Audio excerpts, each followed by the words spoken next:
کیا آپ کو علم ہے ابن مرجانہ یا عبیداللہ ابن زیاد کوفہ میں کس طرح داخل ہوا تھا؟ حرملہ کون تھا اور اس نے کون سا بڑا گناہ کیا تھا؟ شمر کے بارے میں کیا پیشن گوئی کی گئی تھی؟ اور یزید کی حکومت واقعہ کربلا کے بعد کتنا عرصہ چلی اور وہ کس طرح ہلاک ہوا؟ یہ سب آپ جانیں گے اس ویڈیو میں۔ بسم اللہ الرحمن الرحیم۔ السلام علیکم۔ ابن مرجانہ یا ابن زیاد، جس کو عبیداللہ ابن زیاد کے نام سے بھی جانا جاتا ہے، جب مسلم بن عقیل رضی اللہ تعالیٰ عنہ کوفہ میں حالات کا جائزہ لینے کے لیے کوفہ میں موجود تھے اور ان کا قیام مختار ثقفی کے ہاں تھا، تو اس وقت کوفہ کے گورنر حضرت نعمان بن بشیر رضی اللہ تعالیٰ عنہ تھے، جو کہ ایک صحابی رسول تھے، اور ان کا رویہ حضرت مسلم بن عقیل رضی اللہ تعالیٰ عنہ کے ساتھ بہت نرم تھا۔ اس بات کا علم جب یزید کو ہوا تو اس نے حضرت نعمان بن بشیر رضی اللہ تعالیٰ عنہ کو عہدے سے ہٹا دیا اور ان کی جگہ ایک ظالم اور سفاک انسان ابن زیاد کو کوفہ کا نیا گورنر بنا کر بھیجا۔ ابن زیاد کو بھی اس بات کا علم تھا کہ کوفہ کے لوگ حضرت مسلم بن عقیل رضی اللہ تعالیٰ عنہ کے ہاتھ پر یہ بیعت کر چکے ہیں اور وہ یزید کو پسند نہیں کرتے، تو اس نے رات کے وقت کوفہ میں داخل ہونے کا فیصلہ کیا۔ وہ رات کے وقت اپنا چہرہ چھپا کر کوفہ کی گلیوں میں جب داخل ہوا اور دارالامارہ کی طرف بڑھنے لگا، جسے گورنر ہاؤس بھی کہتے ہیں، جب وہ گورنر ہاؤس کی طرف جا رہا تھا تو لوگ سمجھ رہے تھے شاید یہ امام حسین رضی اللہ تعالیٰ عنہ کی طرف سے کوئی قاصد آیا ہے۔ لوگوں نے اسے سلام بھی کیا، اسے پوچھا بھی، لیکن اس نے کسی بات کا جواب نہیں دیا۔ اور جب وہ ظالم شخص گورنر ہاؤس میں داخل ہو گیا تو اس نے دروازے بند کروا لیے اور پھر اس نے اپنی شناخت واضح کی کہ میں ابن زیاد ہوں اور میں یہاں کا نیا حاکم ہوں۔ اس طرح وہ چھپ چھپا کر کوفہ میں داخل ہوا اور پھر اس نے وہاں پر لوگوں کے اندر ایسا خوف و ہراس پیدا کیا کہ جس کی مثال نہیں ملتی۔ لوگوں میں خوف و ہراس پھیلانے اور حضرت مسلم بن عقیل رضی اللہ تعالیٰ عنہ کی بیعت سے پھر جانے کے لیے لوگوں سے یہ کہا کہ شام سے ایک بہت بڑا لشکر آ رہا ہے، تمہاری جان و مال اور عزت اس سے محفوظ نہیں رہیں گے۔ اس کی وجہ سے لوگ بہت زیادہ ڈر گئے اور حضرت مسلم بن عقیل رضی اللہ تعالیٰ عنہ کا ساتھ چھوڑ دیا۔ اس بدبخت شخص نے آتے ہی اعلان کیا کہ مسلم بن عقیل رضی اللہ تعالیٰ عنہ کو جس نے بھی اپنے گھر میں پناہ دی اس کے ساتھ بہت برا سلوک کیا جائے گا۔ حضرت مسلم بن عقیل، جو کہ پہلے مختار ثقفی کے ہاں قیام پذیر تھے، جب انہیں علم ہوا تو وہ ہانی بن عروہ رضی اللہ تعالیٰ عنہ، جو کہ ایک اور صحابی رسول صلی اللہ علیہ وآلہ وسلم تھے، ان کے گھر چلے گئے۔ وہ ایک بہادر اور جنگجو شخص تھے۔ ابن زیاد کو علم ہوا، اس نے حضرت ہانی ابن عروہ رضی اللہ تعالیٰ عنہ کو گرفتار کروا لیا۔ حضرت مسلم بن عقیل رضی اللہ تعالیٰ عنہ چھپتے چھپاتے کوفہ کی گلیوں میں پھر رہے تھے، تب انہیں علم ہوا کہ حضرت ہانی بن عروہ رضی اللہ تعالیٰ عنہ کو شہید کر دیا گیا ہے۔ یہ عبیداللہ ابن زیاد ہی تھا جس نے حضرت امام حسین رضی اللہ تعالیٰ عنہ کے قافلے کو کوفہ میں داخل ہونے سے پہلے ہی روک لیا۔ جب حضرت امام حسین رضی اللہ تعالیٰ عنہ نے کہا کہ تم مجھے شام کی طرف جانے دو تاکہ میں یزید سے بات کر سکوں یا پھر مجھے واپس لوٹ جانے دو، وہ یزید کی بیعت کے لیے مصر تھا اور آپ رضی اللہ تعالیٰ عنہ کی جان کے درپے تھا۔ اسی بدبخت شخص کے حکم پر حضرت امام حسین رضی اللہ تعالیٰ عنہ پر 7 محرم الحرام کو پانی بند کر دیا گیا۔ ویڈیو میں آگے بڑھتے ہیں اور بات کرتے ہیں عمر بن سعد کے بارے میں۔ عمر بن سعد حضرت سعد بن ابی وقاص رضی اللہ تعالیٰ عنہ کا بیٹا تھا۔ وہی سعد بن ابی وقاص رضی اللہ تعالیٰ عنہ جو کہ فاتح ایران کے نام سے بھی مشہور ہیں، حضور اکرم صلی اللہ علیہ وآلہ وسلم پر ابتدا میں اسلام لانے والے مسلمانوں میں سے تھے۔ یہ وہی شخص ہے جو 4000 کا لشکر لے کر حضرت امام حسین رضی اللہ تعالیٰ عنہ کے قافلے کو روکنے کے لیے کربلا کے مقام پر 3 محرم الحرام کو پہنچا۔ ہوا کچھ یوں کہ عمر بن سعد کو ابن زیاد نے رے، جو کہ خراسان یعنی ایران کا ایک علاقہ ہے اور رے آج کل تہران کے نام سے مشہور ہے، اس کا گورنر بنا کر اس نے بھیجا۔ جب ابن زیاد نے ان کو اس کا گورنر مقرر کیا تو وہ 4000 لوگوں کا لشکر لے کر اس 4000 لوگوں کی ہمراہی میں جب ابن زیاد نے انہیں رے کا گورنر مقرر کیا تو وہ اپنا عہدہ سنبھالنے کے لیے 4000 لوگوں کے ہمراہ تہران کی جانب یعنی رے کی جانب بڑھ رہا تھا۔ راستے میں سے ایک قاصد ملا جس نے ابن زیاد کا حکم نامہ دیا جس میں لکھا تھا کہ تم واپس آ جاؤ، ایک اور ضروری کام ہے۔ جب وہ واپس آیا تو اسے ابن زیاد نے کہا کہ تم پہلے حضرت امام حسین رضی اللہ تعالیٰ عنہ کے چھوٹے سے قافلے کو روکو گے، اس کام کو سر انجام دینے کے بعد تم جا کر رے میں جا کر گورنر کا عہدہ سنبھال سکتے ہو۔ اگر تم یہ کام نہیں کرو گے تو تمہیں رے کے گورنر کا عہدہ نہیں ملے گا۔ تو ابن سعد نے اسے سوچنے کے لیے ایک دن کی مہلت مانگی۔ جب اپنے ساتھیوں سے مشورہ کیا اور اپنے خاندان والوں سے مشورہ کیا تو سب کی یہی متفقہ رائے تھی کہ حضرت سیدنا امام حسین رضی اللہ تعالیٰ عنہ کے مقابلے میں نہیں آنا چاہیے اور معذرت کر لینی چاہیے۔ یہاں تک کہ حمزہ بن مغیرہ ان کے بھانجے ان کے پاس آئے اور کہا کہ ماموں جان، میں یہ بات سنتا ہوں کہ ابن زیاد نے آپ کو حضرت حسین رضی اللہ تعالیٰ عنہ کے مقابلے کے لیے کہا ہے، تو میں آپ کو یہ بتانا چاہتا ہوں کہ آپ اپنے آپ کو اس معاملے سے دور رکھیں، اور یہ بات زیادہ بہتر ہے کہ آپ دنیا کے مال و دولت کو چھوڑ دیں اور آخرت میں اس طرح نہ اٹھیں کہ آپ کے ہاتھ حضرت امام حسین رضی اللہ تعالیٰ عنہ کے خون سے رنگے ہوں۔ اس نے حمزہ بن مغیرہ کی بات سنی، اور اس کے بعد عبداللہ ابن جسار کہتے ہیں کہ جب مجھے علم ہوا کہ ابن زیاد نے یہ کام عمر بن سعد کے ذمہ سونپا ہے تو میں اس کے پاس گیا۔ جب میں اس کے پاس گیا تو اس نے کہا کہ مجھے ابن زیاد نے یہ کام کہا ہے لیکن میں نے انکار کر دیا ہے۔ تو عبداللہ بن جسار کہتے ہیں کہ تم نے بہت اچھا کیا۔ اس کے بعد وہ کہتے ہیں کہ اگلے دن مجھے پتہ چلتا ہے کہ عمر بن سعد لوگوں کو حضرت امام حسین رضی اللہ تعالیٰ عنہ کے مقابلے کے لیے اکسا رہا ہے۔ تو میں نے کہا کہ میں اس بات کا پتہ کرتا ہوں، تو میں بھاگا بھاگا ان کے پاس گیا، لیکن عمر بن سعد نے میری طرف دیکھ کر منہ پھیر لیا، جسے مجھے اندازہ ہو گیا کہ دنیا کی جاہ و حشمت نے اس کی آنکھیں اندھی کر دی ہیں اور وہ حضرت امام حسین رضی اللہ تعالیٰ عنہ کے مقابلے کے لیے تیار ہو گیا ہے۔ یہ شخص 3 محرم الحرام کو کربلا کے میدان میں پہنچا۔ اس کے ساتھ اس کے لشکر میں 4000 لوگ، وہی 4000 لوگ تھے جو اس کی ہمراہی میں ریک میں گورنر کا عہدہ سنبھالنے کے لیے اس کے ساتھ جا رہے تھے،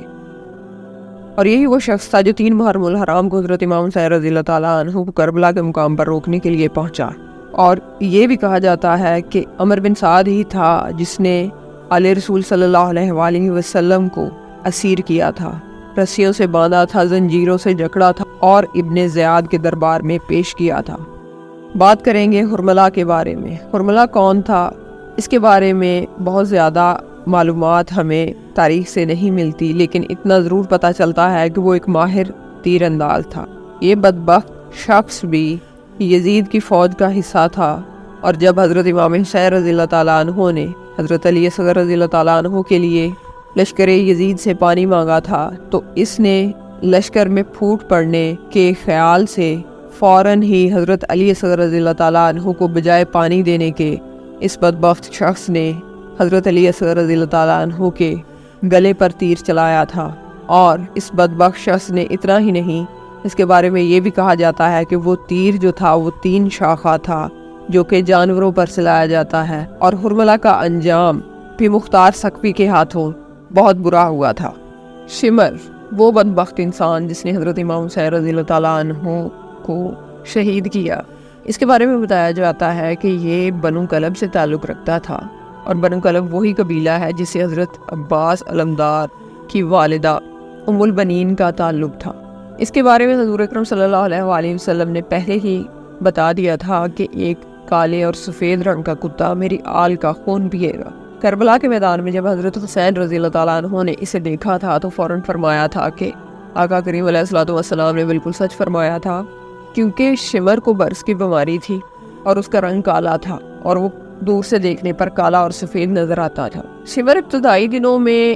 حضرت علی رضی اللہ تعالیٰ عنہ کے ساتھ تھا، پھر بعد میں وہ حضرت امیر معاویہ کے ساتھ چلا گیا، اور جب کربلا کا واقعہ پیش آیا تو یزید کی فوج کا ایک کمانڈر تھا، اور یہ کربلا میں حضرت حسین رضی اللہ تعالیٰ عنہ کو شہید کرنے کا ذمہ دار ہے۔ شمر کے بارے میں ایک اور واقعہ ہے کہ یہ حضرت امام حسین رضی اللہ تعالیٰ عنہ کے خیموں کی طرف آیا، اور اس نے آ کر 10 محرم کو حضرت عباس، حضرت عثمان، حضرت جعفر اور حضرت عبداللہ کو آوازیں دی جو کہ ام البنین کے بیٹے تھے، اور اس نے کہا کہ میرے بھانجے کہاں ہیں، میں انہیں لینے آیا ہوں، اور انہوں نے اسے منہ توڑ جواب دیا تھا اور کہا تھا کہ اگر ہمارے پاس 100 جانیں ہوں تو وہ بھی ہم اپنے آقا حضرت حسین رضی اللہ تعالیٰ عنہ پر قربان کر دیں۔ اور یہ بات بھی قابل ذکر ہے کہ عباس رضی اللہ تعالیٰ عنہ نے کبھی بھی حضرت امام حسین رضی اللہ تعالیٰ عنہ کو بھائی کہہ کر نہیں پکارا تھا، بلکہ وہ ہمیشہ آپ کو سیدنا کہہ کر بلاتے تھے، یعنی کہ میرے آقا۔ اور شمر ہی وہ ملعون شخص ہے جس نے حضرت امام حسین رضی اللہ تعالیٰ عنہ کا سر تن سے جدا کیا تھا، اور اس کا انجام بھی آپ کے ساتھ بعد میں شیئر کیا جائے گا۔ بات کریں گے یزید کے بارے میں۔ یزید حضرت معاویہ رضی اللہ تعالیٰ عنہ کا بیٹا تھا۔ اس نے حضرت امیر معاویہ کی وفات کے بعد حکومت پر قبضہ کیا اور زبردستی حضرت امام حسین رضی اللہ تعالیٰ عنہ سے بیعت لینے کی کوشش کی، اور حضرت امام حسین رضی اللہ تعالیٰ عنہ جو کہ اس کے تمام برے کاموں سے واقف تھے، انہوں نے اس بات سے انکار کیا اور اس نے حضرت امام حسین رضی اللہ تعالیٰ عنہ کو شہید کروا دیا۔ آل رسول صلی اللہ علیہ وسلم کو رسیوں اور زنجیروں سے جکڑ کر اس کے دربار میں پیش کیا گیا۔ اس نے ان کے ساتھ بہت برا سلوک کیا، لیکن بعد میں اس کو احساس ہوا کہ اس کے دربار میں موجود لوگ اس بات سے نفرت کر رہے ہیں اور ایسا نہ ہو کہ اس کی سلطنت کا تختہ الٹ جائے، تو اس نے بعد میں تھوڑی سی نرمی دکھائی۔ جب حضرت سجاد رضی اللہ تعالیٰ عنہ نے، جنہیں ہم امام زین العابدین رضی اللہ تعالیٰ عنہ کے نام سے بھی جانتے ہیں، جن کا نام علی ابن حسین تھا، انہوں نے جب اس کے دربار میں جب وہ زنجیروں میں جکڑے ہوئے تھے تو انہوں نے کہا کہ کیا تو یہ چاہتا ہے کہ ہمیں رسول اللہ صلی اللہ علیہ وسلم اس حال میں دیکھیں؟ تب اس نے حکم دیا تھا کہ ان کو زنجیروں سے آزاد کر دیا جائے۔ اسی وقت اس کے دربار میں ایک عیسائی سفیر بیٹھا تھا، تو اس سفیر نے اس سے پوچھا کہ یہ کون ہے؟ تو اس نے بتایا کہ یہ آل رسول صلی اللہ علیہ وسلم ہے۔ تو اس نے کہا افسوس ہے تم پر، تم اپنے نبی کی آل کے ساتھ ہی یہ ظلم کر رہے ہو، جبکہ ہمارے پاس حضرت عیسیٰ علیہ السلام کے گدھے کا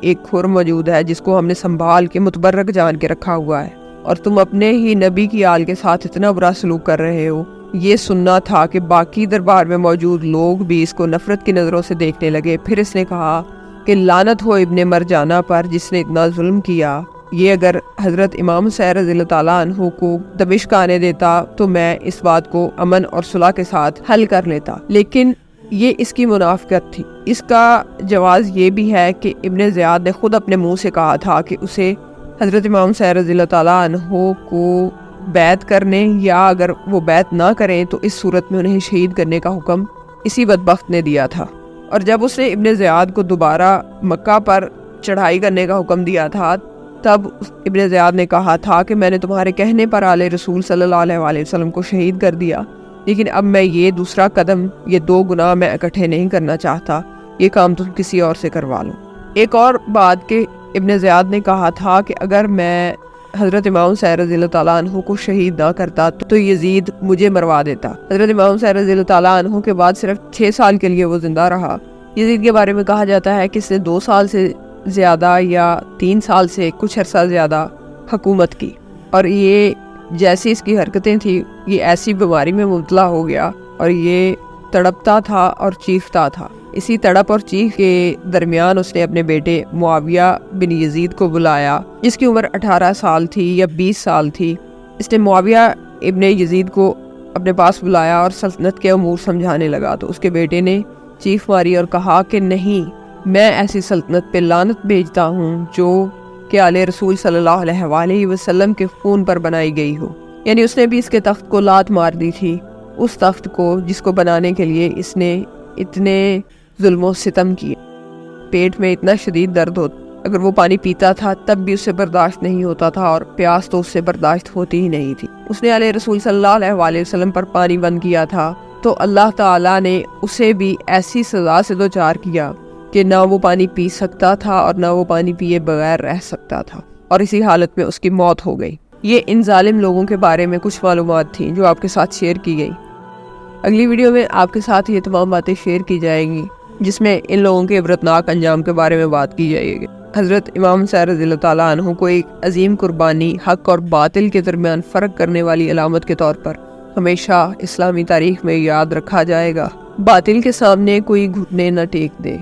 بچوں کو سناتے رہو قصہ حسین کا۔ اسی کے ساتھ آپ سے اجازت چاہیں گے، اگلی ویڈیو تک کے لیے اجازت دیجیے، اللہ حافظ۔